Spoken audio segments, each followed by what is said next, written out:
കുടിവെള്ള സ്രോതസ്സും അതിനുള്ള സംവിധാനങ്ങളും ഉണ്ടായിട്ടും ജനങ്ങൾക്ക് വെള്ളം ലഭിച്ചില്ലെങ്കിലോ? കാസർഗോഡ് ജില്ലയിലെ അടൂർ ബാലനെടുക്ക നിവാസികൾക്കാണ് കുടിവെള്ളത്തിനായി കുഴൽക്കിണറും മോട്ടറും ടാങ്കും സ്ഥാപിച്ചിട്ടും സാങ്കേതിക കാരണങ്ങളാൽ വെള്ളമെടുക്കാൻ കഴിയാതെ വരുന്നത്. ഇതിലേക്കുള്ള വൈദ്യുതി കണക്ഷൻ എടുക്കാൻ അധികൃതർ സാങ്കേതിക തടസ്സങ്ങൾ പറയുന്നതാണ് ജനങ്ങളുടെ ദുരിതത്തിന് കാരണം.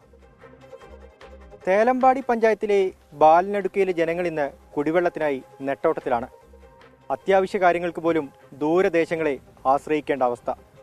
വയലിലെ ചെറിയ ഉറവയാണ് ഇപ്പോഴുള്ള ഏക ആശ്രയം. അധികം വൈകാതെ അതും വറ്റിവരളും. ജില്ലയിൽ ചൂട് കൂടുകയാണ്, ഒപ്പം കുടിവെള്ളക്ഷാമവും. നീരുറവകളെല്ലാം ഏറെക്കുറെ വറ്റിവരണ്ടു. മിക്കയിടത്തും കുഴൽക്കിണറുകൾ മാത്രമാണ് ആശ്രയം. അതിനിടയിലാണ് പഞ്ചായത്തിന്റെ അനാസ്ഥ കൊണ്ട് ജനങ്ങൾ ദുരിതത്തിലാവുന്നത്.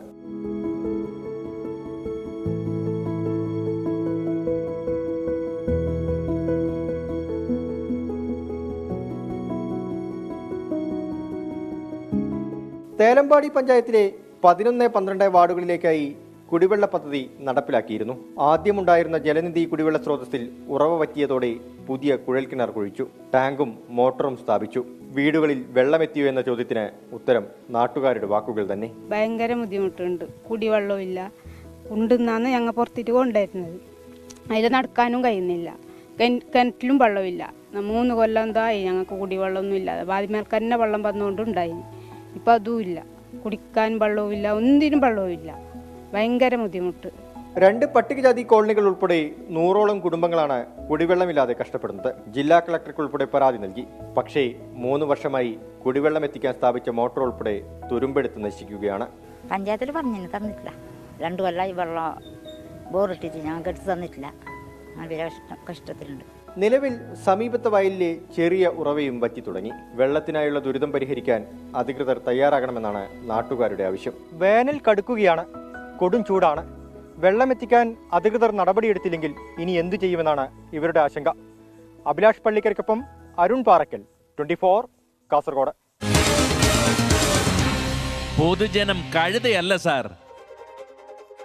ഇവിടെ കയ്യെത്തും ദൂരത്ത് എല്ലാ സംവിധാനങ്ങളും ഉണ്ട്. അതുണ്ടായിട്ടും നിയമത്തിന്റെ ചില നൂലാമാലകൾ പറഞ്ഞ് ജനങ്ങളെ ബുദ്ധിമുട്ടിക്കുന്നു. ഇത് വലിയ കഷ്ടമാണ് എന്നാണ് നാട്ടുകാർ പറയുന്നത്. അംഗനവാടിയാണ് ഈ കാണുന്നത്.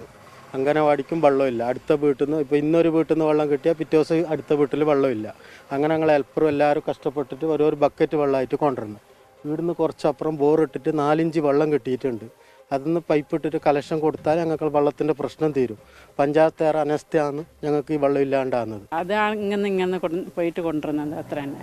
കുട്ടിയുടെ ടീച്ചറില്ലെങ്കിലും അതിനായിട്ട് ബുദ്ധിമുട്ടാണ്. കുട്ടികൾ വന്നിട്ടാകുമ്പോൾ ഞങ്ങൾക്ക് പോകാൻ ബുദ്ധിമുട്ടാണ്. ഇതിന് പ്രശ്നമില്ല. ജാസ്തി വെള്ളത്തിൻ്റെ തന്നെ വല്ലാത്ത ബുദ്ധിമുട്ട് വെള്ളത്തിന്. ഒരു കുണ്ടുന്നാന്ന് ഇപ്പോൾ അടുത്തുണ്ട് വീട് ഈ 2 പാൻറ്റ് വെള്ളം കിട്ടുന്നത്. ഇത് നേരെ വീട്ടിലേക്ക് എത്തുന്നുമില്ല. വെള്ളം നേരെ കുടിക്കാനും. ഇപ്പോൾ പഞ്ചായത്ത് ഇടപാടൊന്നുമില്ല വെള്ളം തരാൻ. കുറേ പ്രാവശ്യം പറഞ്ഞു തന്നിട്ട് തന്നിട്ട് കണ്ടി എടുത്തിട്ടാണോ അല്ലേ ഞാൻ ചോദിക്കുമ്പോൾ വെള്ളത്തിൻ്റെ തന്നെ ബുദ്ധിമുട്ട്. സാമ്പര കാരണം ഇത് പഞ്ചായത്ത് ബോറിൻ്റെ ഇത് വേറെ ബോറിട്ടു. ഈ ബോറിൽ വെള്ളമില്ല. അങ്ങനെ അത് പെൻഡിങ്ങിലായി. രണ്ടതും ഇവിടെ കോതവാടിയിൽ ബോറിട്ടു. അതിൽ വെള്ളം കിട്ടി. അതിന് കലത്തിനില്ല, എന്തുമില്ല. അതിന് കുറച്ച് പൈപ്പ് ഇട്ടാൽ മതി. ഒരു 300 മീറ്റർ പൈപ്പ് ഇട്ടാൽ മതി. കലസന് അവിടെ വലിയ ഇതുണ്ട്, ടാങ്കി ഉണ്ട്. അതിലേക്ക് സപ്ലൈ ആക്കി തന്നാൽ മതി. അത് തരുന്നില്ല പഞ്ചായത്ത്. അപ്പോൾ അടിയന്തരമായ പഞ്ചായത്തിന്റെ ഇടപെടൽ ഉണ്ടാകുമെന്നാണ് നമ്മൾ പ്രതീക്ഷിക്കുന്നത്. കുടിവെള്ളം കിട്ടാക്കനിയായി മാറുന്നത് അത് വലിയ ദുരിതമാണ്. ആ ജനങ്ങളെ അങ്ങനെ ആ ദുരിതത്തിൽ നിർത്തരുത്. പഞ്ചായത്തിന്റെ ഇടപെടൽ ഉണ്ടാകണം. KSEB ഇടപെടണം. അവർക്ക് എത്രയും വേഗം വെള്ളം എത്തിക്കാനുള്ള നടപടി ഉണ്ടാകണം എന്നാണ് നമ്മളും പറയുന്നത്.